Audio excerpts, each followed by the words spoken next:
Good. All right, so welcome everyone to Plato and Christianity. This is part of the Platonic Academy of Melbourne's Twilight Sessions, Monday the 9th of November. And this is David, session... we've lost you there.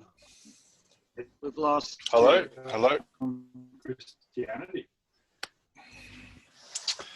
Oh, yeah. How's that? Bandwidth is low, it is. Is that better?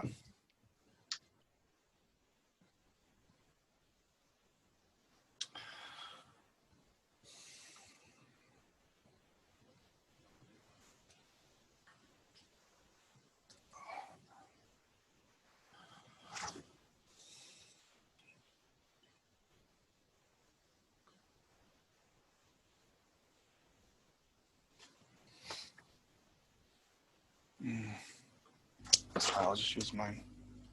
I'm not using these sessions, so just be aware of that, and we'll make them available to people who are enrolled in the course. So you can catch up if you've missed a class, or if you want to review a class later. Welcome to the Platonic Academy. We're doing this course on Platonism and Christianity by popular demand from students, because it has tended to come up as a bit of an aside when we've been discussing Plato. So the idea was proposed by a couple of students that we actually...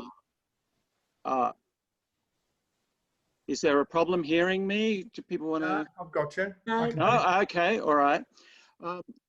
Good, okay. So, so there was a request about this, and so this is going to be a little bit different. It's kind of got a lot of content, this one, whereas normally we are, we're reading a section, and then I'm giving a bit of a summary, and then we're having a chat. So we'll still have time to have a chat, but this is more like giving quite a bit of information here. There is some reading that you can do. Now, I know Mother Superior always told you to read the Bible, and you never did, but when Bernie tells you to read the Bible, you've got to read the Bible. So it's worth having a look, even just at the structure of the Bible, and in the further reading on the website, it might be good in these early stages to have a bit of a look at that, so you're familiar with that. So those people who haven't done any Plato, I can see a few new faces here. That should be okay if you haven't done Plato with us. If you've done Plato, or you have a bit of a familiarity with Plato from from previously, then that's really good. For those people who haven't had much with Plato, that should be okay. I'll basically introduce some themes. I will just say this is related to that, and this is related to that. And you may not quite get what we're talking about so much, but it'll give you that historical summary that perhaps you're going for. And then maybe when you read Plato, you'll see a bit more the connections between Plato and Christianity. I mean, probably another thing to mention too, right at the start, is that this is essentially about the influences of Plato on Christianity, but in a broader sense, it's about the affinities of Platonism and Christianity. And you'll see what I mean by this, because for a long time, for many centuries, they developed in parallel, or certainly Christianity developed while Platonism flourished in the Hellenistic world. So there's that as well. And there's also just, I don't want to claim too strongly, like I say, I will be saying that Stoicism, which was a Hellenistic religion, or philosophy, I should say, was influenced by Plato in important ways, and then influenced Christianity. It's not so important whether or not you agree with that, but what is interesting is to see the way, at least, Stoicism and Platonism are very close to each other, and then how that Stoicism was then moved into Christianity quite explicitly. So that's probably, David, did you want to have a go and see, is there anything else I need to say? I'm not sure if you Before we start? mentioned the questions, the question time that was scheduled, but it's going to be a little bit different than normal. I think our old students will be used to more free-flowing sort of discussion, but this is going to be a little bit more like a lecture set to slides with scheduled question time. So if you do have any questions, hold on to them, don't forget them, and you can all, I would encourage you to put them in the chat. Does everyone know how to access the chat? Hopefully you all do. Yep. All right. And I'll monitor them in the chat. And during the question time, I'll bring up your question and you can elaborate at that point if you'd like to. I think that's about all. How do I get back? Okay, well, thanks, David. Let's see how we go with that. What we also suggest is that you mute while I'm talking. So I'll give a bit of a spiel. While I'm giving a spiel, mute. If something comes up that you want to ask a question about, maybe just chuck it in the chat. You can send it to everyone, that's fine. And David will monitor that. And then when we come to question time, either you can just try and butt in, we'll see how we go with that. Or David will bring up what you've put in the chat, and then you can, as he said, you can add to that. So mute while I'm talking when I'm giving the spiel, and then I'll have probably have a couple of breaks. I'll see how I go. I might run out of steam a couple of times, and then we can have a few questions. It doesn't have to be questions, by the way. It can just be a comment or a reflection, because that's really what this is all about. We've got a few more people, so a dialogue is going to be a bit more difficult than normal. Normally we have 8 to 12 for those people who haven't come before. But this one, it's kind of like a bigger group and more me than a mutual discussion. So anything else there, David, before we get going? I think so. All good. If you miss a class, you can let us know and we'll send you the recording. Oh, well, we can put the recording up on the resources page, David, I think. Yeah. So we've got a YouTube channel and we can put a link to that on the resources page, which I sent in an email today and in the welcome email last 10 days ago. So I think that's right, isn't it, David? We'll still be doing that? Yeah, okay. Okay. All right. So let's get going. Let me have a little drink. And those people who I haven't met before, I know Norman I haven't met before, and I can see some other people, well, one or two that I haven't met before, but most people I've seen before. And we can maybe introduce each other if we come in early in the weeks and have a bit of a chat then. So, all right. So, Platonism and Christianity. In the beginning was the Word, and the Word was with God, and the Word was God. The same was in the beginning with God. All things were made by him, and without him was not one thing made that was made. That's the prologue to the Gospel of John in the King James Version. But what does it mean? And where does it come from? Did Jesus say that? Well, these words are the main textual and historical source of Christian doctrine of the Trinity, the 3-in-1 of Christianity, the one and only God that is 3. He is the creator of all. The first thing to wonder about this is, what is this word? The origin is not in the Hebrew language, but actually in the Greek logos. In fact, the entire New Testament was written in Greek. But what does logos mean in this context?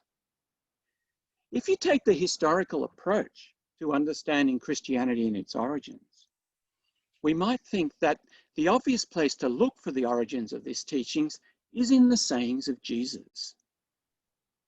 But it does not seem to come from Jesus. And so the next place to look would be in old Judaism. But it doesn't seem to come from there either. And so, as we shall see, this is not the only doctrinal problem in terms of its source. There are other key Christian doctrines, beliefs, widespread myths and traditions concerning the Godhead, the world, human body and soul that cannot be understood by looking for the source in the teachings of Jesus or in his or Christianity's Jewish background. We must look elsewhere. So in this course, the elsewhere that we're going to look is in the Hellenistic context out of which Christianity emerged. After the conquest of Alexander the Great, around 330 BC, Greek philosophy spread across the vast regions, including the Levant, including Jerusalem and the entire Western Mediterranean, where Christianity emerged. Jewish culture was influenced by Hellenism at many levels. Many Jews, many wealthy Jews, were educated in Greek, yet knew no Hebrew. It didn't matter because the Jewish Bible was in Greek, and the Greek version of the Jewish Bible was the standard version to which everyone referred to. Then there were these Jewish sects in the Hellenistic period that were influenced quite clearly by Hellenistic philosophy. So the sects and even mainstream Judaism can be seen to be influenced by the Hellenistic context in which they emerged. And then, in this context of Hellenistic Judaism, came Christianity. Now remember that there are 3 full centuries and more between Alexander's conquest and the opening up of the Hellenistic world and the birth of Christianity.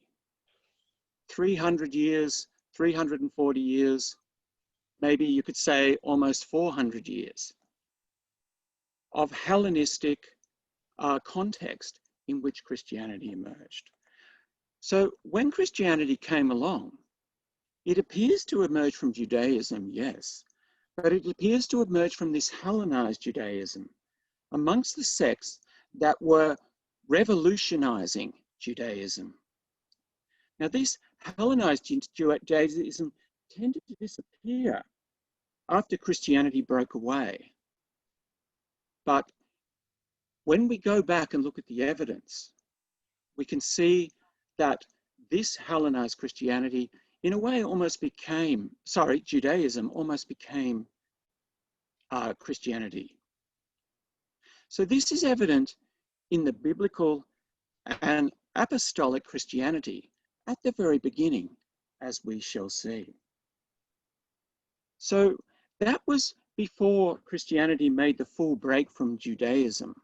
And when Christianity did make this break, it was further influenced by the early theologians of the church.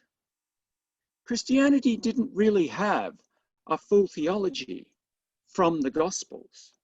And so it was the church fathers, the church patriarchs, as they're often called, who then filled in the theology and a lot of the teachings and doctrines of the early church before it became the religion of empire under Constantine in about 325. So the influence continued from the apostolic period, from the period of the Bible, of the New Testament, right up until the 4th century, where there were very important influences. So this is even when it became the preferred religion of empire under Constantine. So the important Platonic Christians were the Cappadocian Fathers and St. Augustine, and we will come to them a bit later in these sessions. Indeed, right up to the forced closure of the philosophical schools, that was in the 5th and 6th century, when finally they were no longer allowed to exist because it was forced to be exclusively Christian. The late Roman Empire. Right up until that period, we can see influences of philosophy, and in particular Platonism, on Christianity. So all the texts of Christianity, the New Testament, and all the texts of these early fathers, at least until the 3rd and 4th century, when we get Augustine writing in Latin, all of them were in Greek. And the whole discussion was in Greek up until this time. It was only with the slow breaking away of the Western Church, that you started to get a separate discussion occurring in Latin. If we see it in this way, we shouldn't be surprised with the claim that Christianity is as much a Hellenistic religion as it is Jewish. It is true that Christianity began as a Jewish sect. No one's arguing about that. But even then, as it grew, it absorbed Hellenistic philosophy from the schools. Especially important was Platonism, whether as a direct influence or mediated through Hellenistic schools. And the one I mentioned when we were chatting earlier was through Stoicism. Stoicism was very influential in the very early years of Christianity. In taking this historical approach to these questions, we find that the origins of Christianity in Judaism is overstated. And there's an obvious reason for this. Because in the belief of Christianity, in the way Christianity was projected from the very early times, it was important, as you can see if you've read the Gospels or the letters of Paul, that Christianity was seen as before it broke away from Judaism, in that Jesus was proclaimed as the Messiah that the Jewish prophets predicted. Jesus is the Messiah, the Savior, the Christ, the anointed one that the Jewish prophets predicted. And so there's all these links back to the Jewish text to say, hey, Christianity is all about that. So that's a good reason for why we have this momentum. But into thinking that Judaism is much more a source of Christianity than it actually is. But when we take the historical approach, when we stand back and look at this, we can see that that's a very distorted picture. So actually, if you go and look at the scholarly discussion on Christianity, if anyone's ever done that, there's no controversy here at all. I can't see a time when there actually was much of a controversy about this. I mean, the early scholarly stuff, if we look at Eusebius's history of the early church, which is a famous early history, there's no question about this. The Hellenistic connection, the connection with Platonism, is very strongly and explicitly expressed. And in the modern discussion, it is too. It's recognized. But this is not recognized in the popular discussion. So I suppose in a way, what this course of sessions is to do is to kind of communicate what is not controversial at all. Most of what I'm saying is not controversial at all. It's actually almost goes without saying in the scholarly discussion. Everyone knows that quote from the prologue of John's Gospel doesn't come from Judaism, doesn't come from anything Jesus said. No one's questioning that. It comes from this other source. And so really, in a way, that's what we're doing today. We're connecting with that scholarly discussion. We're connecting with our previous discussions with Platonism and with Plato that some of us in this class have done. And so we're seeing the connections. We're seeing how things came from Platonism. Now, not necessarily came in their true form. Some of them were dogmatized. Some of the concepts were, as they went into dogma, then became corrupted or completely distorted beyond their original form. So we'll see that as well. But what we can see is how it emerged in this way. And then it went into its history in the Middle Ages and then on into modern times where it evolved. And in the West, where we had this big cutoff when the Western Church gradually broke away from the Eastern Church and then started teaching and having a whole dialogue within Latin. And so then there was this break with the Greek roots, as we shall see. And so those who have been brought up in the Orthodox Church are lucky enough to see the continuity there. For those of us like myself who were brought up in the West, I know there's a lot of Christians in the West who think that the original language of Christianity was Latin. I certainly did when I was younger. And so lots of the terms that we refer back to that are translated into English, you will refer back to the Latin term. And it was a great revelation for me, I think, when I was quite young anyway, but that actually the whole of the New Testament was written in Greek. So there's this big cutoff in the West in terms of connecting with that part of the tradition. And so when you go and read the old early church fathers who are writing in the Greek language, it's an enormous revelation. And Christianity is in some ways unrecognizable from what it became over the period in which it was adopted by the Roman Empire and then evolved through the Middle Ages and then into modern times. Okay, so what else do I need to say there? Right, okay, so what I might do is just give a little bit of a summary now of what we're going to cover in this course. So, so today, basically, I'm going to give a bit of an overview of the Jewish and Greek context out of which Christianity emerged. So there's kind of two streams here. There's Judaism that was distinctly separate from the Greek tradition, and then how they came together in the Hellenistic period from about 330, late, maybe the 2nd and the 1st century BC anyway, when they really came together. So we'll have a look at that. Just a basic overview. We won't get too much into the content or the specifics of the doctrines, but just kind of an overview of that history, because I think that's important, and we will come back and refer to that as we go along.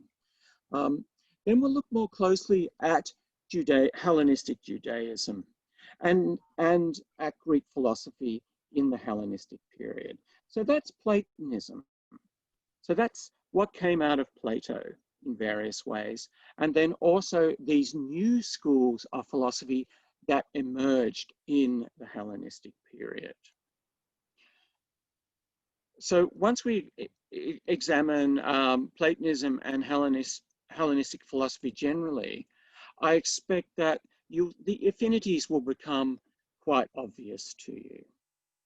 Now, in the third session, we'll look specifically about what we started with, at this word at the beginning of John's Gospel, the logos, as it is in the original Greek, and consider its origins in the problem of formal emanation in Platonism, how things are generated, how one becomes two, how something that's the same becomes different, and how that then moved over into philosophical Stoicism, and then how that seems to have entered via Platonism, perhaps, or via Stoicism into Christianity, first of all in John's Gospel, and then much later as Christian doctrine developed. And we'll consider there the tragic misinterpretations of what became the doctrine of the Trinity and the destructive effect that Trinitarian doctrine has had on the church. Sadly, a corruption of early philosophical mystical understanding of the principles of generation. So in the fourth lecture, we'll look at the method of allegory. Now, those people who've done Plato, have done some classes in Plato, or have read some Plato, will know how important allegory is to Plato's philosophy. Now, if you haven't done Plato, you might actually be surprised how important allegory is in ancient philosophy, especially in Plato. So we'll have a look at allegory as a method of teaching, as a method of revealing truth by Plato, but in Hellenistic philosophy, and then also in Jesus. So Jesus is the sayings of Jesus. Allegory is also very important. So it was an important mode of teaching or communication of ideas that couldn't be expressed explicitly. And then with allegory, we'll look specifically at some of the allegories that we find in Plato's dialogues, in the Republic and the Phaedo and the Phaedrus. Now, some people here today will be aware of what those allegories that I'm talking about there.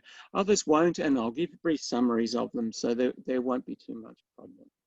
And finally, we will look at allegory in the way it's used by the early church fathers. It was kind of like a vehicle, perhaps legitimate, perhaps illegitimate, to attach Platonic and philosophical concepts to Christian teaching. So like the New Testament and also the Old Testament. And some of the ways this was done is quite amazing to us moderns, but it worked. It worked. It was a way that Platonists and philosophical ideas were brought into Christianity using allegorical interpretations of the Old and New Testament.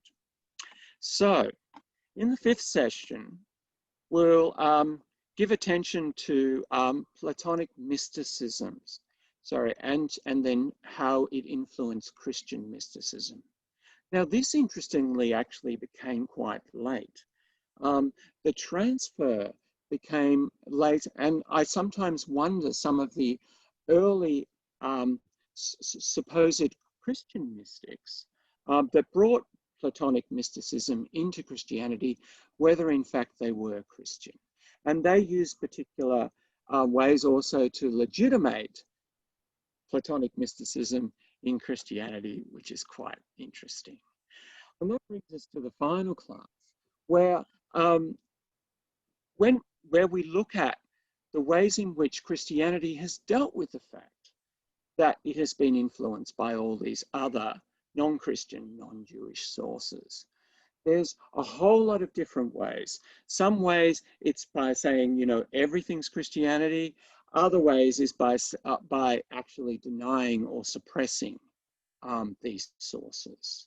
So we'll have a look at that, and that starts right in Paul's letters in the New Testament, and goes right through until the Renaissance, when there was a great opening up and an accepting of everything is Christianity, or that Christianity is the same as all wise traditions. So that's basically what we're going to go through. And I suppose before I cut to any questions that you might have about these initial stuff, I suppose, you know, my first question is, you know, what's the interest? Why would you be interested in the origins, the philosophical origins of it? Well, maybe I should ask the boss make an answer that question. But as for myself, it's this is not just about Christianity. This is about our culture in general. I was going to say this is about our Western culture in general, but it's the Western and Eastern culture. It's about the European culture, the culture in a way of modernism, or the background to our modern Western, Eastern European culture. And so when you connect with this background, you reattach with the original source of these ideas. It can bring a bit of an awakening to the culture that perhaps was previously lost. And one way it is lost is when perhaps great insight is then kind of ossified in dogma.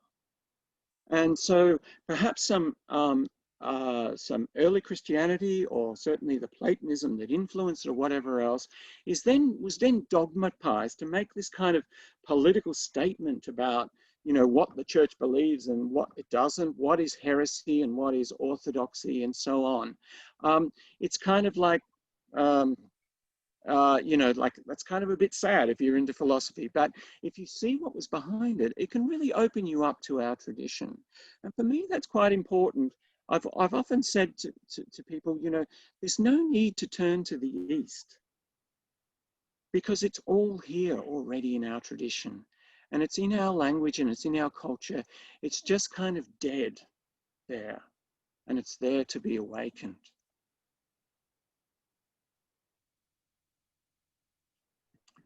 So we're certainly taking the historical approach.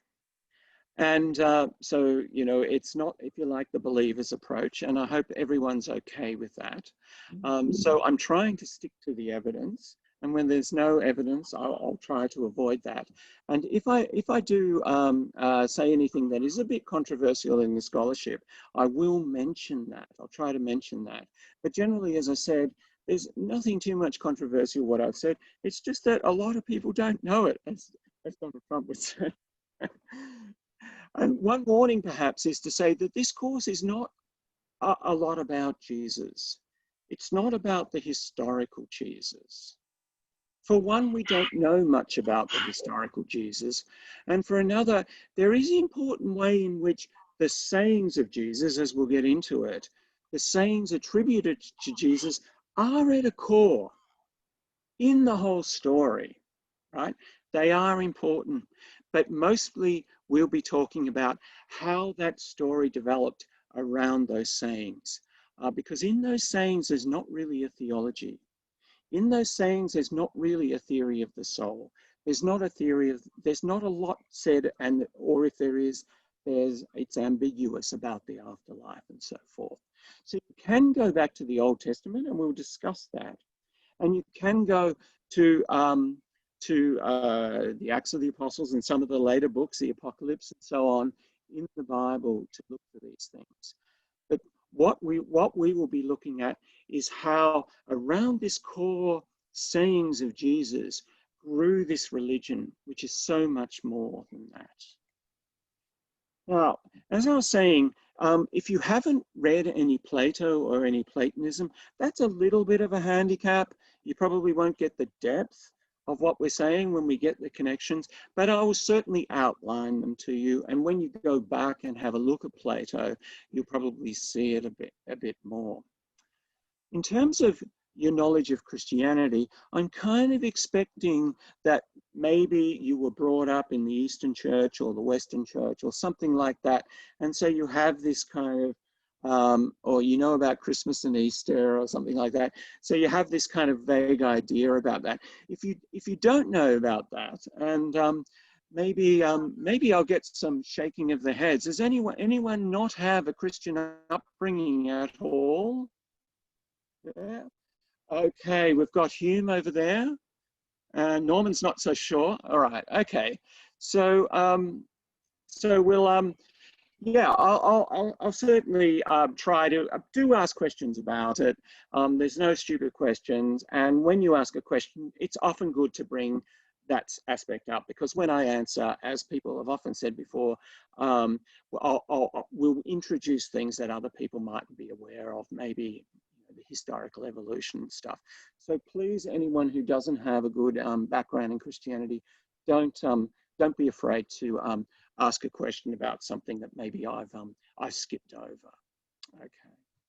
So I might have a rest and have a cup of tea there, and just ask for any questions or any comments about what we're covering, what I've said so far. And I'll throw to David to manage that, because there's a few of us here. And if there's any comments in the, if anyone's put a comment in, he can raise that and speak to that. Okay, David, I'll throw to you. All right. Well, we have a question just come in, a fresh question. If anyone has any other questions, you can put them in the chat and we will definitely get to them. And this question says, what is the definition of mysticism in this context? From Jackie. Oh, okay. Well, look, we'll come to that, Jackie. Jackie, I know you've done some of Plato, so you'll have a bit of an idea of the way I answer this, but I'll try to answer this in a neutral way. It's really, I suppose, the broad definition of mysticism is where your philosophical position, which is your understanding of being and knowing, what it is to know and what it is to be, right, has its source in an insensible, may I say, realm. Its source is insensible. So those people who have done Plato, when I talk about the theory of forms and the way the forms participate in sensible reality, that's how Platonism is a mysticism. So for those people who haven't done it, I often use the example of the numbers, because for Platonism, the essence of things is like the essence of numbers.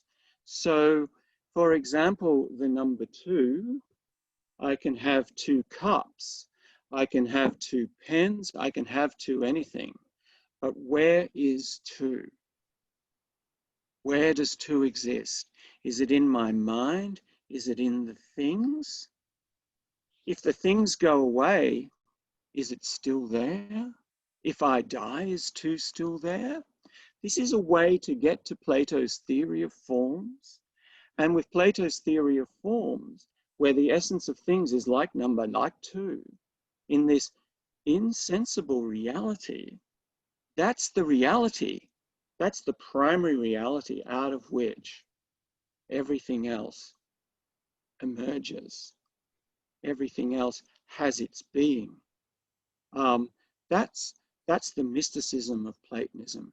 And this went over into Christianity, especially in Plato, where there's the form of the forms. So those people who've done the Republic, it's called the form of the good.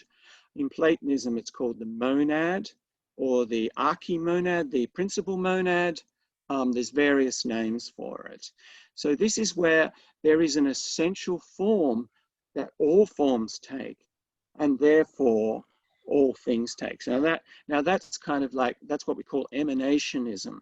So all is one in that sense. So this all is one in monotheistic Christianity, in monotheistic Christian mysticism, you can see emerging out of Platonism. So I hope that helps. And it's very similar to mysticisms in Islam, mysticisms in the Hindu and the Buddhist tradition, you can see these similarities, as some people have pointed out in our classes. And Bernie, just on that, there is a question on the timeline from Phil, which I think you might be getting to soon, but in terms of Christianity coming after the CE times and how things sort of fit together on a timeline.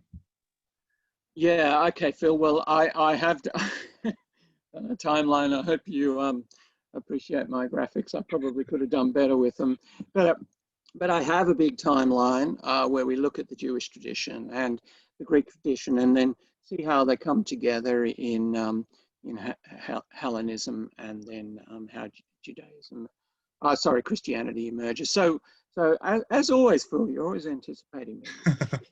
And Norman has a good question. Does the word have a number?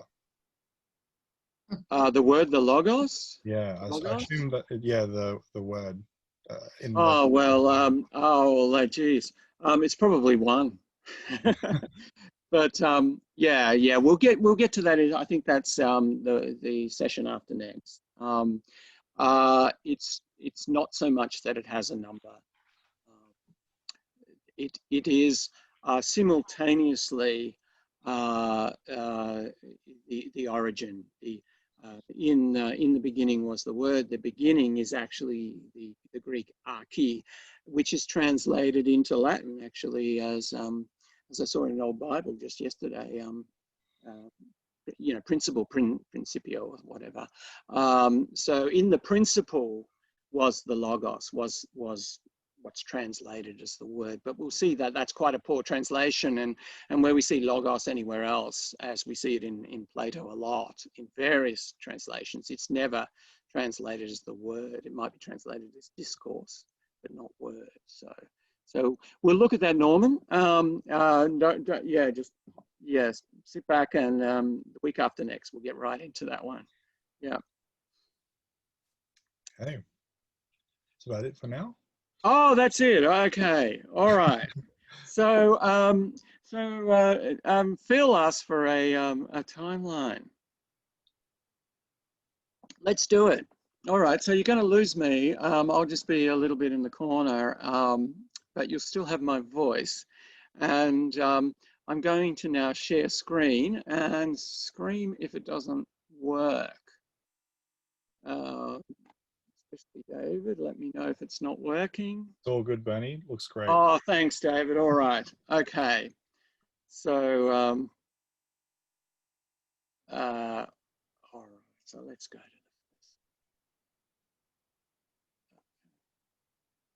to the technology's working. All right. So there you go, Phil. There's one part of our timeline here. Okay. So you can see down the bottom, I've got the years. I should put that, shouldn't I? In red, I've got the BCE, however you want to say it. And then I've got Anno Domini, the year of our Lord 1. There was no 0. Does anyone know? There's no 0. It's year 1. And then I'm pushing into into the 3rd century there for the Jews, and we'll do that as well for the Greek philosophy as well. So there we go. So what this is giving here is a basic, absolute broad brush. You couldn't get more broad brush than this timeline of the Jewish tradition. And I've actually started quite late. This is mainly what's called the Second Temple period. Okay, the period between when the Second Temple was constructed and when it was destroyed by the Romans in 70 AD. Okay, so let's dive into this.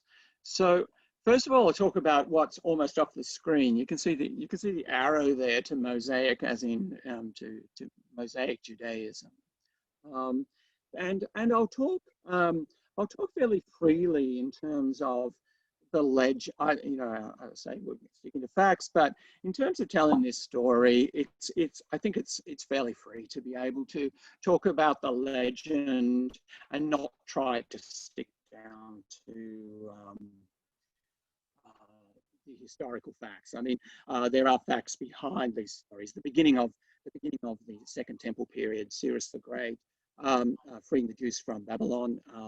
Did he free all the Jews? Maybe not, but this event certainly happened. So we'll do this in order to tell this story reasonably well and to fit in with the way the Jews think about it themselves. So in the Jewish legends, in the legends of the Jewish books, is Mosaic Judaism. So very early Judaism. So we're thinking, a millennium or more BC. And this is recorded in their stories in the 5 books of Moses. So starting with Genesis, Exodus, Leviticus, and so forth. So in terms of the texts, and later on the texts become very important by the time we get to Rabbinic Judaism. So, and by the time of the Christians, the texts become important. In early Judaism, oral tradition was very strong and very important. And so a lot of things, as with Christianity, but more so in Judaism for a long time, were in an oral tradition. And an oral tradition that we can't quite understand now, where very long poems and very long texts were remembered and recited. So in the background of this period is this Mosaic Judaism, and the story of Mosaic Judaism is told in these 5 books, the Pentateuch, as it's called. By the way, all the words for these things are usually Greek words, which we'll get to. It's very rare that in all this stuff about Judaism and in Christianity that Jewish words are used. Messiah is Jewish, Christ is Greek.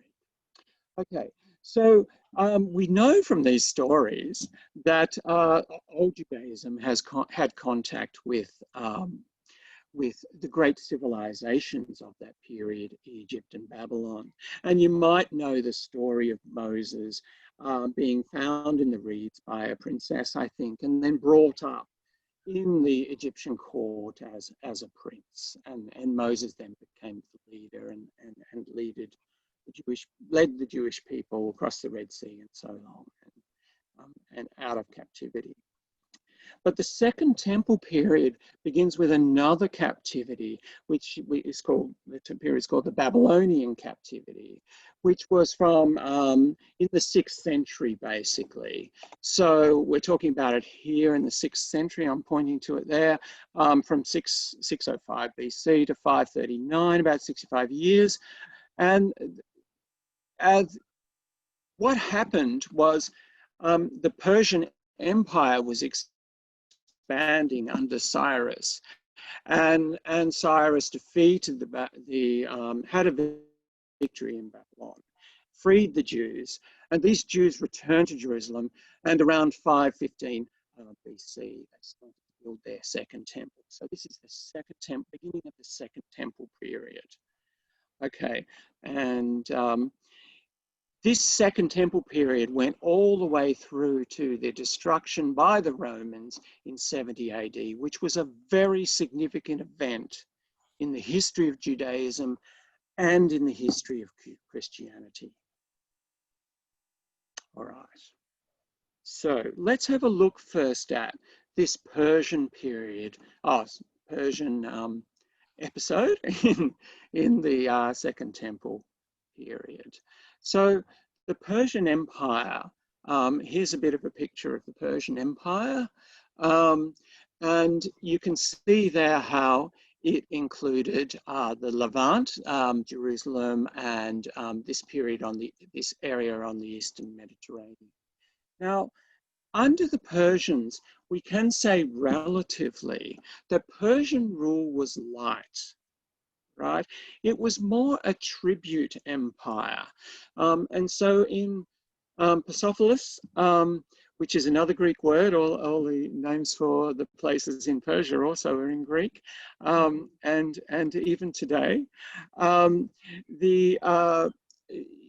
it was all about bringing tributes, and it was basically like, if you keep the peace, if you say we're the boss, and annually you bring these tributes which are appropriate to your region, we'll be happy with you and we'll leave you alone to have your own culture and so forth.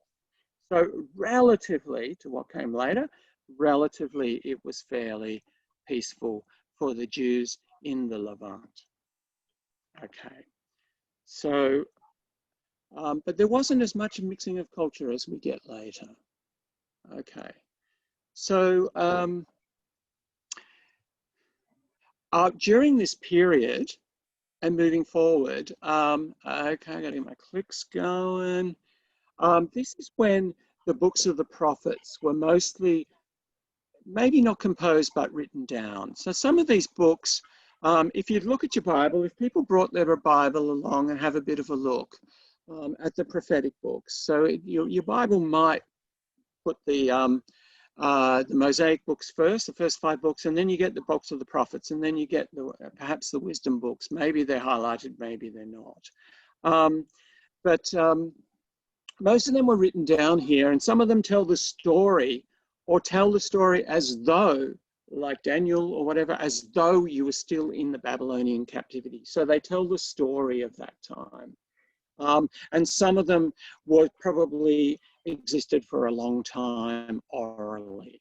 But anyway, this tends to be considered the period when these books were written down. So Persian rule continued until around like around 330 BC, when you got the famous conquest of Alexander the Great. So Alexander from Macedonia conquered, went south and conquered Greece, and then went and defeated the Persians and extended the empire slightly more than the Persian Empire. Now, again, this was relatively benign. And so for the Jews, relatively benign. But what was different here was that there was the Greek culture, the Greek language, and was the lingua franca, and the Greek culture, Greek philosophy spread through trade, spread through, spread across this enormous region. And we'll see later when the Roman Empire emerged, then it also spreaded what was happening in the East, then also moved to the West. Now, in this period, now we must remember that this was a long period before Christianity emerged. So Jews became Hellenized to various extents and at various levels. So some Jews, especially wealthy Jews, took on a Greek style of life and custom. They didn't abandon the religion, but some more than others became more Hellenized. And some of the ones that became more Hellenized actually got different names that we'll come up with later. Now, one of the engine houses of this Hellenization was actually not in the Levant, but over on the Nile Delta in Alexandria. Second emphasis here, a really important emphasis here, is the importance of Alexandria in the Hellenization of Judaism, especially towards the end of this Hellenistic period. It was here that the Hebrew books were translated into Greek, and these translations eventually became the authoritative translations of the old books. So that occurred in the 2nd and 1st century BC. It was completed, and and that became the standard. And there were a lot of educated Jews who were very literate in Greek, but didn't know Hebrew. One important example is Philo the Jew, who was very influential on Christianity, who was actually not around until the Roman period. But this might seem quite extraordinary, but this is what was going on. The religion remained, but it did transform, and especially transformed in particular sects. So there were sects that emerged, and in a way, each sect is interesting because of what it contributed or what it has affinities with in emergent Christianity. So we have the Essenes, who we perhaps know about through the Dead Sea Scrolls. We have the Sadducees and the Pharisees, who appear in the Bible. In the New Testament, people might know of the Pharisees. They're kind of put down, but actually the Pharisee sect was very influential on Christianity. That's well acknowledged. And then we've got the Zealots, who were important when things all went really bad at the end.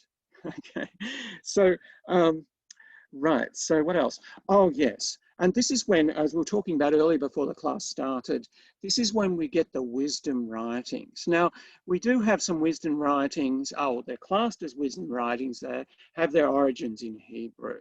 But the wisdom writings that are interesting for us are those that were actually written at this late time in Greek. So one of them, or a couple of them, have survived in the Catholic and Orthodox Bible, and one of them is actually just titled Sophia, right, as in wisdom. Later became called sometimes the Wisdom of Solomon, but the original title was wisdom. So they're important, and this is the context. This Hellenistic Christianity Hellenistic Judaism is very much the context out of which Christianity emerged. Christianity was, if you like, a more extreme Hellenistic Judaism that broke away. Okay, so then we get, how am I going for time? All right, and so then we get to the Roman period. So as we all might know, Rome was expanding in the 1st century BC. And it came to the Levant and invaded Jerusalem and sacked Jerusalem in about 63 BC. Okay, and so this period was very traumatic for the Jews. It was during this period that, of course, Christianity emerged. So it's between 60, as we see in this timeline here, 63 BC, and then that very significant event, the destruction of the temple, occurred in 70.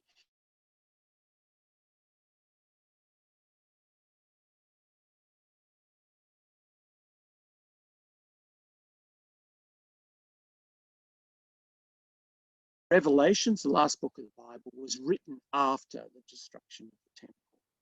So this is in this context, I'll just say briefly in this context that it was distressing, and in this context there was very much a need for salvation for the Jews. So in some ways this, and in a big way, this was earthly salvation. A Messiah was hoped for to become the new king. Now the new king who would lead them out of this terrible time, this terrible earthly time.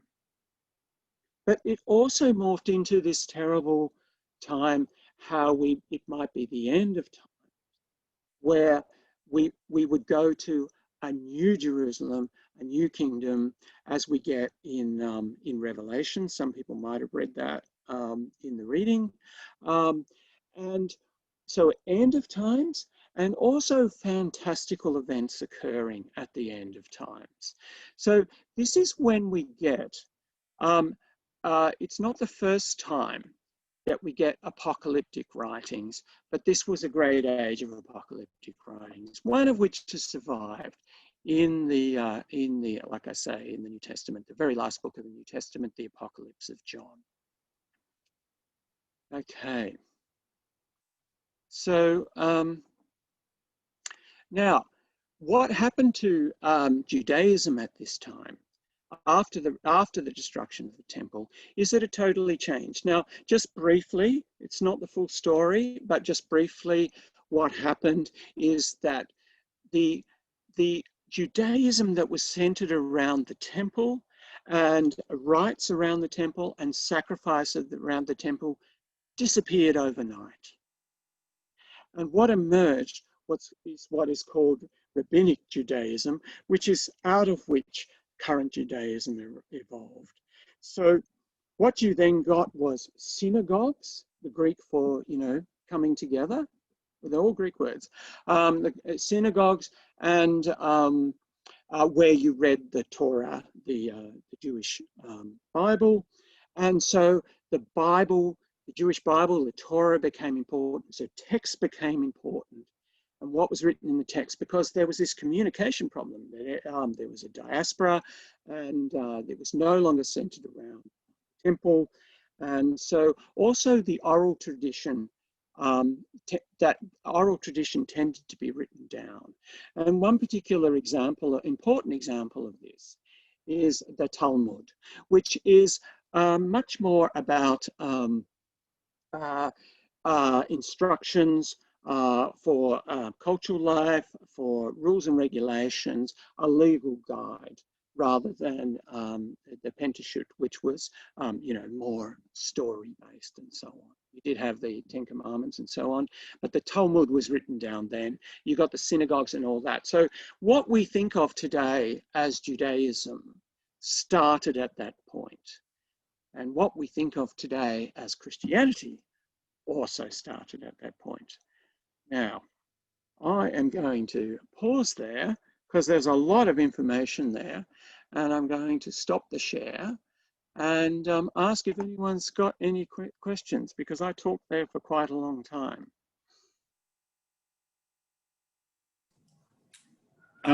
Bernie, with regard to the Jewish, so when you spoke about the Mosaic period and the 5 books of Moses, would they not have had some sort of influence within the Greek population? So did it go both ways? Is that what you're asking? Well, given the Mosaic, those texts were around before the Hellenistic period, would they not have been absorbed into sort of Hellenistic thinking? Okay, so let me rephrase this question so that I can think of the right answer. So you have this old Jewish tradition, and this old Jewish tradition enters Hellenism, as do other traditions, by the way, because the Persian tradition entered into it. So Zoroastrianism entered, and other traditions entered from other places, and there certainly was a mixing. But the interesting thing about Judaism's influence on Hellenism is that it came through this Hellenistic Christianity, and actually, in a way, we can see it as Christian. Let me say it this way: those Greeks who were interested in Judaism seemed to become Christian.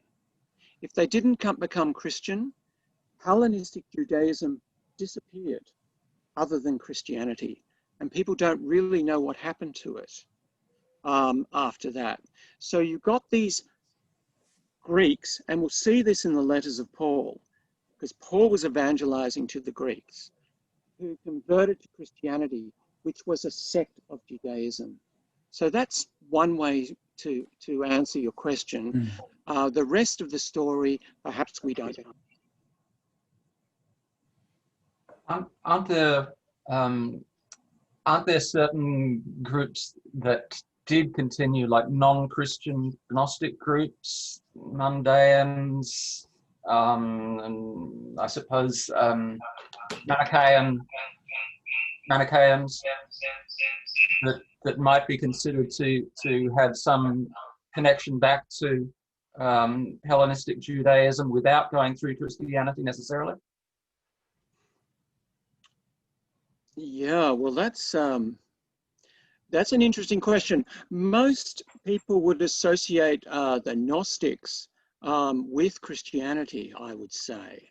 But certainly there were groups like the Essenes, who we think we've got in the Dead Sea Scrolls, which is prior to Christianity, who were perhaps Hellenistic Jews, and maybe Greeks. But I guess your question is, did Judaic Hellenism continue through perhaps the Gnostics and these other so-called heretical schools? I would say the normal answer, I think, would be that they were related to the Christian story. But there was Manichaeism, for example, that emerged in this time and then was heretical. So yeah, it was all around. I don't want to say no to it at all. I mean, the question of Gnosticism is an interesting one because it's kind of this modern category, which is kind of like a collect-all. And so I don't want to be exclusive in the answer, Norman, but maybe we can come back to that. Okay. Bernie, we have a question from Martha asking if you could please elaborate on the destruction of the first and second temple. Okay, well, I haven't talked about the destruction of the first temple, and I won't. But the destruction of the second temple was basically where, and you can look this up on Wikipedia or something, you know, the Romans arrived. They were, you know, as we see from the life of Brian or from the Bible, you know, they weren't well liked by the Jews. They were annoying. They put Herod in charge. People didn't like Herod. He was kind of like a puppet. And they brought in rules, Roman law and all that sort of thing. And it wasn't liked. And it especially wasn't liked by what we might call extremists or terrorist groups within Judaism.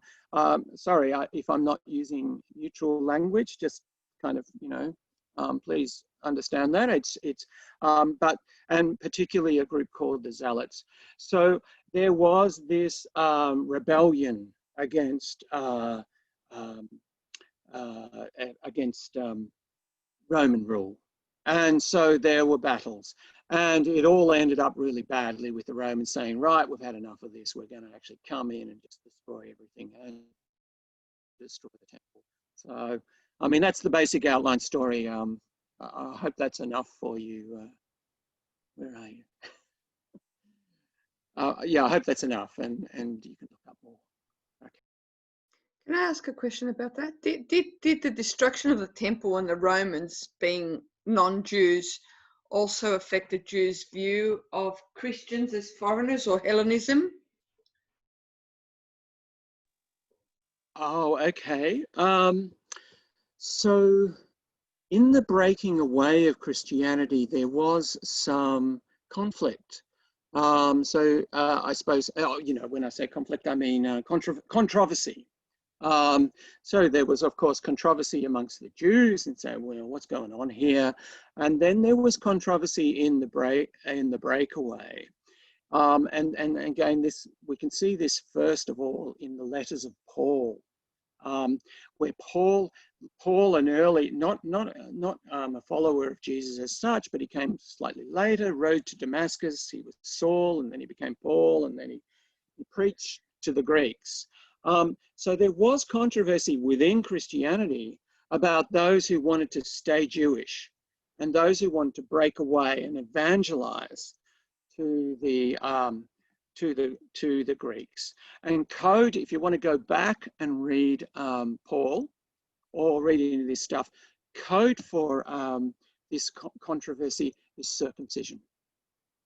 So are people who are circumcised allowed to be Christians? And then there's this idea of circumcision of the heart. So Jews were circumcised, are uncircumcised people allowed to do it? And are they allowed to become Christians when they don't accept all that baggage of Judaism and actually at this time practice the Jewish rites because they hadn't shifted away at that time? So there was tension and controversy in Judaism and within Christianity over the breakaway in the 1st century and into the slightly into the 2nd century. Is that okay, Effie? Did that help? I think I was more like, you know, they reacted to the Romans, and do you think that they became, I guess my question is, if the Romans hadn't attacked them or their temple, do you think perhaps Christianity and Judaism may have flowed together without the circumcised, non-circumcised split?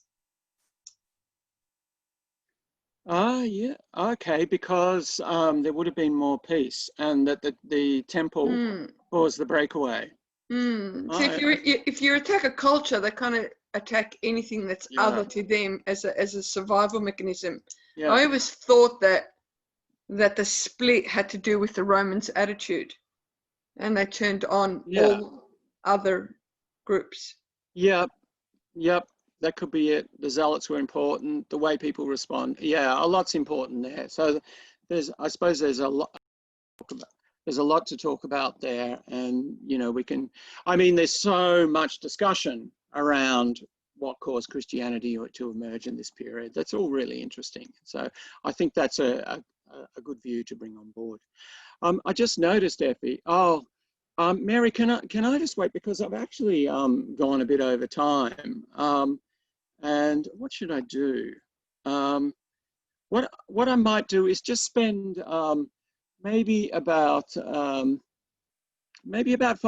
or 10 minutes just giving a quick look at the Hellenistic background, and then we can come back to questions and we can see the broader picture. So I'll just quickly bring that in. I am sorry that I've gone over time a bit here, but I'll just bring that in so that sort of opens up the picture a bit. So let's go to the Greek tradition.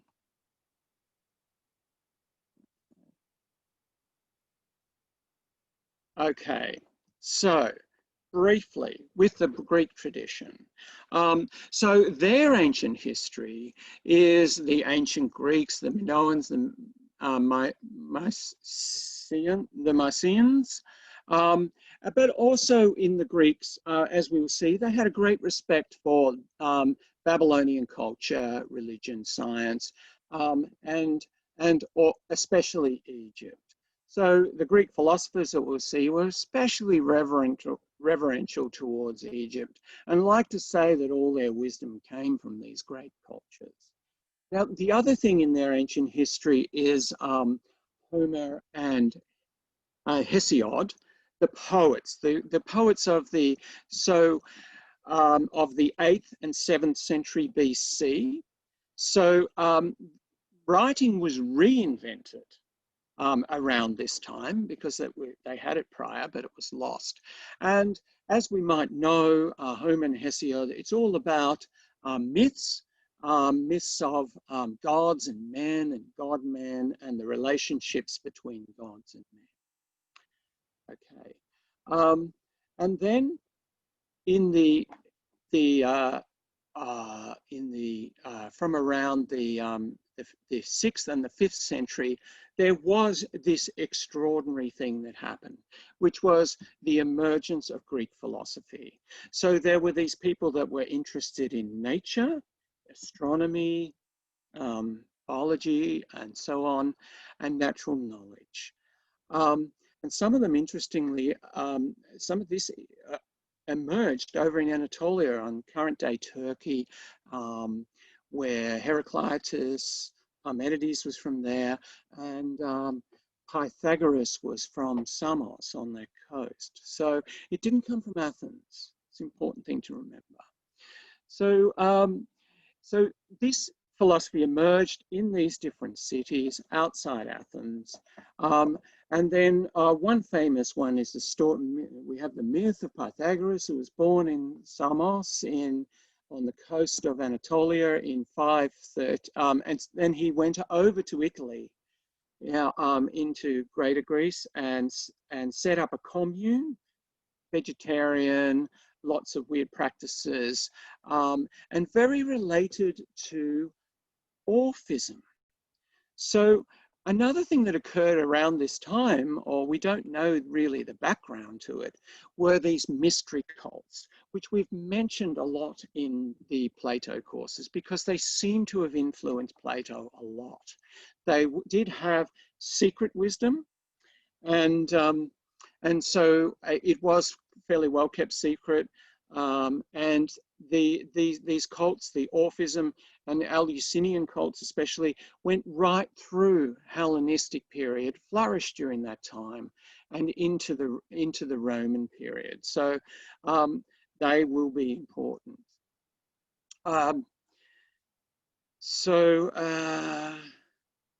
And so we should also mention at this time that in the 5th century, some of the Pythagoreans turned to mathematics, which is what Plato would turn to and what was important for Plato. Another important thing that happened at this time was the defeat of the Persians. So we remember a lot earlier on the Persians invaded the Jewish areas in the Levant. But amazingly, around 480 BC, actually exactly 2,500 years ago, this year, the Greeks beat the Persians. This was a great ego boost for Greek culture. And so anyway, so then there was the Peloponnesian Wars, which weren't so good for Greek culture. And then that was in Plato's childhood. So Plato's in Athens, he's influenced by Socrates, who wrote nothing down, and he wrote the dialogues, which we're reading in the Academy. Also worth mentioning is that there were the dialogues were like the exoteric teachings, but there were also esoteric teachings. And these teachings were done in Plato's Academy. They tended to focus on mathematics, on geometry and arithmetic, and it was very much a mathematically based teaching. Now, this is important because when we come to Middle Platonism later, what's called Middle Platonism and even Neoplatonism, we can see a connection with this, the fragments we have of what was believed to be taught in the Academy. I should say also that these early books on nature by the pre-Platonic teachers, we only have in fragments, in quotations taken later by Plato and others. Now, also a student of Plato's was Aristotle, who we've come across, and Aristotle is a nice segue in this story to what happened next, because he became the tutor of Philip of Macedonia's son, Alexander, and we know what Alexander did after that. So it's then that we move into this Hellenistic period where the philosophy schools mixed with Judaism. So we got Aristotelianism, but also in this period we get the Cynics, who were, say, influenced people believe, by Socrates. It's kind of a Socratic sort of approach, and by Plato. We get the Stoics, who in one dimension of their work was influenced by Plato, but they also seem to be influenced by the Epicureans, who emerged in this time, and the skeptics also emerged at this time. Okay, and then Christian Platonism and Neoplatonism came a lot later. So Neoplatonism is what the West has all known for a long time, and it's only recently that people have looked at Middle Platonism and seen the connections with Plato. A lot of the thought used to be that, that Middle Platonism was quite separate from.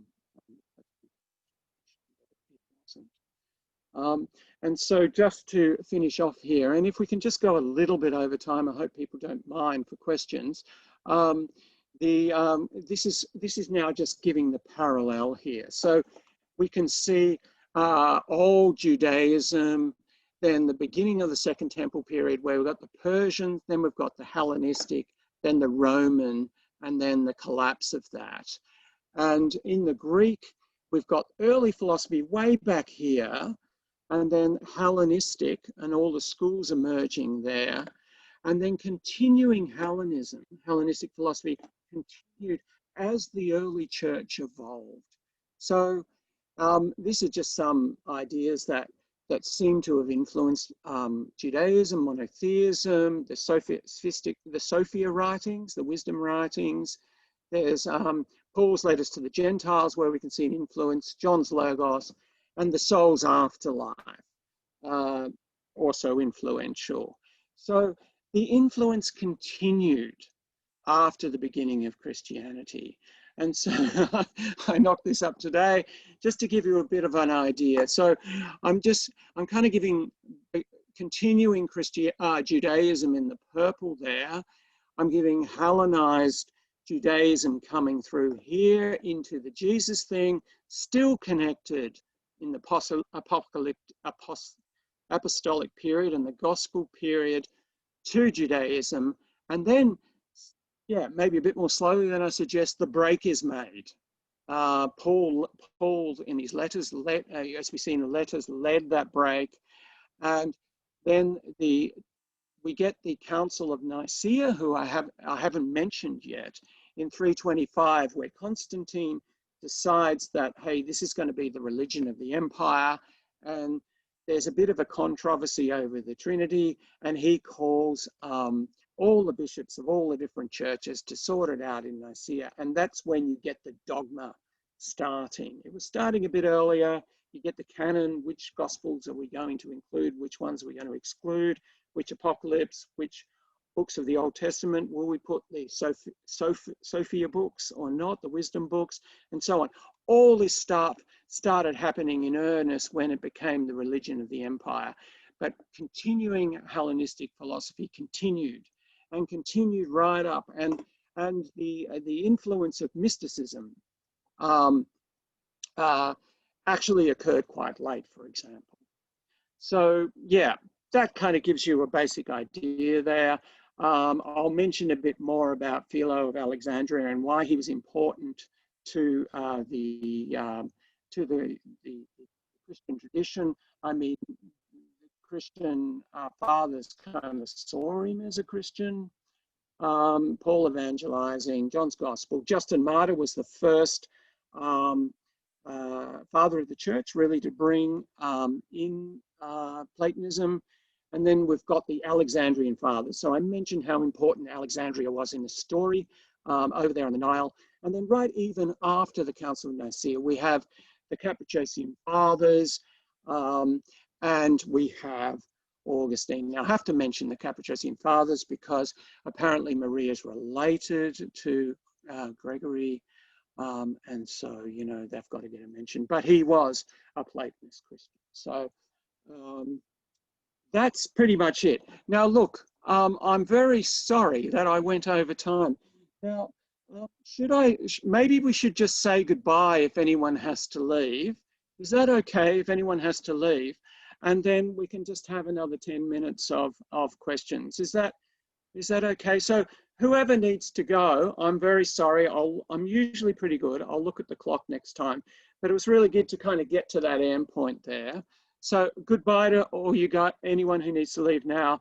And I'll take questions for 10 minutes, David. Sorry, we've got a couple of questions here. First, an interesting comment from Norman saying that he heard a lecturer once refer to the Book of Parmenides as an Eastern style apocalypse, i.e. a divine revelation.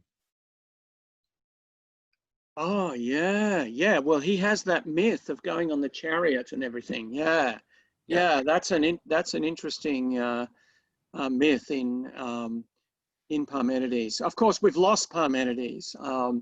He's very important to Plato. Very important, more important than most people think. So yeah, that's interesting. Yeah, I kind of brought that up because this lecture in which that point of view was put made me think, oh, there were there was a tradition of these apocalyptic texts that spread beyond. That wasn't only Jewish, but might be found elsewhere in the Near East, and sometimes they might be influential upon Greek philosophy at its earliest periods. Yeah, look, that's a very interesting question, Norman. And about 20 years ago, I remember taking in this idea that the apocalyptic and kind of the Manichaean, the kind of the Gnostic good and evil sort of thing came from Persia. Mm-hmm. That these apocalypses came from Persia. And I was actually in Iran and talking to some young people there and spouted this. And they, this woman who seemed to know a lot about it said, no, it's not from here. And I went back and looked, and people have really come back from that. Really come back from saying that it came from Persia. So yeah. It's a good point to bring up, because certainly a lot of people thought that a while ago. Whether it's true, well, we probably need a bit more evidence, because I then went and looked at their mythological stories. I got some books of their stories. I can't see, they have these myths, but they don't look like the apocalypses we're getting in the West. One Babylonian myth. Etana goes up to heaven on the back of an eagle and has some kind of an interview with the goddess Ishtar, and compare that to the beginning of the Parmenides, in which nymphs lead Parmenides to a chariot and he's taken up to heaven to have an interview with the goddess Justice. That kind of thing. It's kind of... Yeah. Look, I'm sorry, I stuck to the Persian thing. No, you're absolutely right. Babylonian, yes. Yes, definitely. And so, as I was saying earlier, the Greek philosophers, like, there was a time in the 19th century, in the late 19th century and early 20th century, where there was this weird thing that went on, where especially the Germans and then the English had this idea that the Greeks started everything. But the Greeks never said this. The Greeks actually were the reverse. They said, we got everything. We got everything from the Egyptians and the Babylonians, and anything that was a novelty is probably wrong.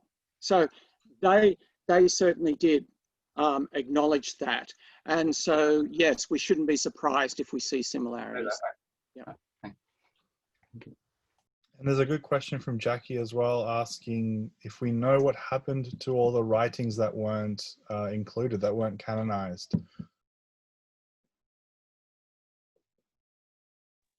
Oh, yeah, look, great question, because I didn't really cover that. So, and we can talk about that more. So we do have lots of Gospels, and so, yeah, some of them being canonized, became part of the Orthodox canon, part of the effectively, and then some of them were excluded. And then there were lots of other writings. There were apocalyptic writings. There were lots of wisdom writings, and there was lots of other stuff that was around. Now, because what started to happen towards the second, even in the 2nd century, against heresy. Heresy actually just means the schools, against the schools. So against the schools of philosophy, or, writings against heresy. There were these documents, and so they are sometimes where we get preserved these non-canonical texts in fragments and these beliefs that otherwise we don't know about. So we only know about them in their criticism. So lots of them were lost, and this is a big problem. And so then famously, some of them have been found. And for me, I mean, there's the Dead Sea Scrolls, which you might have heard about, which were Jewish texts because it was prior to Christianity. But also in the Dead Sea Scrolls, we find Platonic and philosophical texts. But one of the really important discoveries, these both happened around the Second World War, was the Nag Hammadi Library. And that included a lot of what's called Gnostic writings, and they're very Gnostic as in the good and evils, but also included the Gospel of St. Thomas. And that Gospel is just quite amazing, really. Again, 20 years ago, I remember reading that, oh, that was written in the 4th century. Now people are talking about that being written much earlier. And I think it's generally recognized that it is the form that Gospels were in before the narrative of Jesus' life was attached. So first of all, you got the sayings, which you see in that gospel, and then you get the narrative of the life, and finally you get the stuff like Christmas, the birth of Jesus in the manger and all that, because that's of course not in all the gospels. So there was all this literature, and most of it we've lost, and it's very hard to reconstruct from the texts that are criticizing it.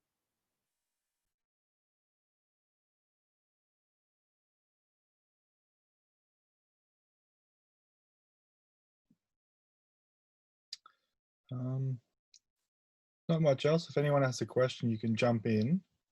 But I guess I have a question. What at this Council of Nicaea, how did they determine what would make it and what wouldn't make it? Was there some kind of standard that they referred to? Okay, I'm going to look at that because you are like you're underwater, David. So I'm going to look at the chat. Wait a minute. Something about the Council of Nicaea. Where is it there? Oh, this is just my own question, Bernie. Oh, sorry. Yep, go on. What was the question again? Try again. I was just wondering how do they choose what would make it and what wouldn't make it? What did they reference to decide that? Oh, okay. Well, it depended to a certain extent on what they, what you know, it was political, what doctrine they were promoting. But to a certain extent, there was a credible rationale with the Gospels. They included what they saw as the earliest Gospels. So later Gospels were excluded. And Gospels that didn't tell the whole story were excluded too. So in the Gospels, Mark is the oldest. You see Mark, and it has this kind of strange ending, which, as Gwen pointed out, you know, there's a more recent version which has the resurrected Jesus, but in the old version, there's no appearance of the resurrected Jesus. And then in the later Gospels, you'll see that it's more, this narrative is more clear and more directed towards what became the later beliefs. So, okay, so yeah, there was some rationale in trying to get the earlier and supposedly more authentic stories of Jesus in. In the wisdom texts, so there's always been controversy about this. So the Jews excluded the Greek, the Christian text written in Greek, and when we came to the Protestant period, so Luther and so on, they basically said, well, we're now going back to the original Hebrew, and if we can't find it in the Hebrew, then we're going to chuck it out. So that was one reason for chucking out Sophia, the book Sophia, and I think, what's it called? Vanity, vanity, all is vanity. Ecclesiastes. Yeah. I think they chucked that out as well. Gwen might be able to help. She knows her theology, this stuff a bit better than me. So help me out here, Gwen, if you can. But yeah, so there were good reasons for, generally good reasons often for exclusion. But then there were also, there were interpolations and changes that helped to promote the particular doctrine. Like there was a famous interpolation of the Trinity in one of the letters of John, and things like that, just to push the dogma. Yeah. Excuse me, could I just say that the Ecclesiastes is definitely in Hebrew. That's definitely there.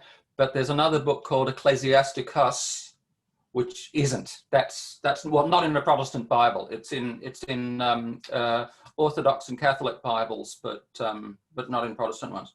Oh, thank you, Norman. Ecclesiasticus is not in the the Protestant Bible. Yeah, thank you, Norman. Sorry about that. But vanity, Ecclesiastes definitely is in Definitely Hebrew. is. Okay, thank you.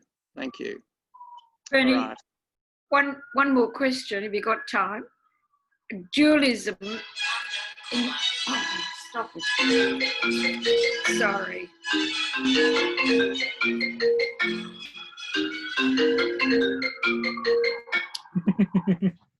I'm sorry, that was my phone.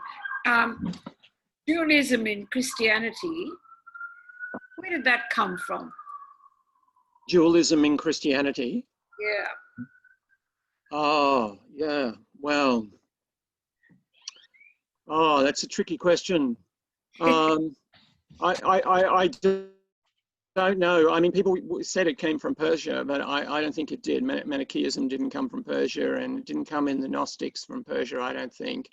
It's a question that that's difficult to answer, but you can kind of understand it conceptually, you know, because you get something and nothing. You kind of get yin and yang, active and passive. You get, like we do in Platonism, you get same and other.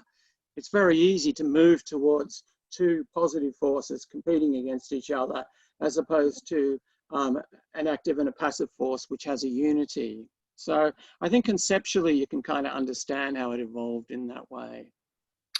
Because I have an Anglican clergy friend who talks about it coming from Platonism, you know, the differentiation between material and soul, and thinks that that's what influenced fundamentalist Christianity, dualism. Yeah, well, it's Stoicism could be an influence, definitely. If you look at Stoicism, it could have come from that. Yeah, the whole kind of mind body thing, and that the body is evil. You could even say it came from Platonism, an abuse of Platonism, because if you think about, when you look at, if anyone's, we've read, most of you read the Phaedo, you know, that very strong mind body thing, and the rejection of the body and the detachment and everything. You just got to say that the body is evil, Yeah. and it's working against you, and you got your dualism. Yeah, Yeah. that's the answer.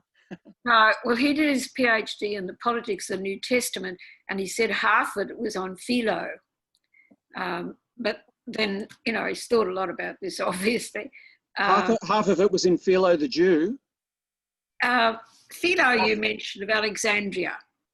Yeah, Philo of Alexandria. It's, or what's half of what is in Philo? Oh, this clergy friend, half of his PhD on politics in the New Testament was on Philo of Alexandria. Right. So he's thought a lot about this, obviously. Right, yeah. Philo's really important to the story. He's really important as an influence on the Alexandrian church fathers and the use of allegory, and we'll certainly come to that. Maybe I'll take one more question and then we might close it up. I am sorry, I will watch the time next time. Make sure this doesn't happen. So have we got one more question from anyone who hasn't spoken so far? Perhaps? It would be interesting to find more about the wisdom books. We definitely have it in the Orthodox Bible, but it's under Wisdom of Solomon. And it's interesting why it was banned, because a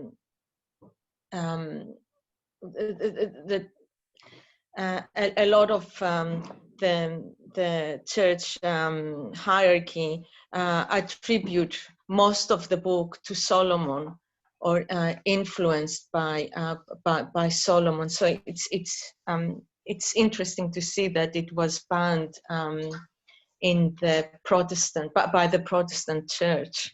Yeah, well, that's right. I mean, this happens all the time, not only in this tradition, but in other traditions, where when you're wanting to incorporate something, I mean, this happened with Pseudo-Dionysus, you know, we'll get to that with the mysticism, where you attribute the work to someone who is orthodox, and then hopefully it will be sustained. You you know, this happens a lot where a lot of things are written anonymously and then you say it was written by so-and-so. And an aside on that, there is in Iran, there's this most amazing old temple, old site way out in the desert, Yeah. which, oh, you know this? Which is a Zoroastrian site where gas used to come out of the ground, and they had this whole temple and everything. It's the most amazing place. And when the Islam came with the Arab invasion in the 7th century, they changed the name to Takhta Solomon, which means the place of Solomon. So again, they tried to connect it back there, and it's absolutely a Zoroastrian site. And yet in Islam, they did the same sort of thing. So bring it back to Solomon. So people bring it back to Moses, bring it back to Noah, whatever else. And when we get to the Renaissance, this thing was happening too, where all these texts were being brought back to the Christian story. And if necessary, going right back to Noah, if necessary, going right back to the first wise teachings that God gave Adam. So it's all about bringing it back and giving authority in that way. It's also interesting. I mean, the wisdom of Solomon. There's a lot of reference to divine wisdom, and takes us back to Plato in a way. Thank you. And to an interest in science as well. Okay, well, maybe I could take one more if people are happy. If there's anything else.